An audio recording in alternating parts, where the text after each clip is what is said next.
cha phi ya na long le no ei le no ya jin kular ban ya te neng kong kisi namar tanga ladon syakawai kalempi namar tanga ladon ul badum kuan ka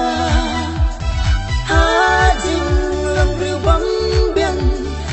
endrina nya pilakan apdeng ji kala serdo monjong pi syawai kano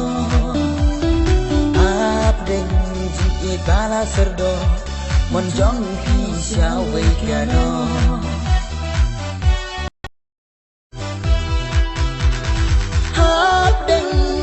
sampai perkan ul badum kuan ka hajing lang riwang biang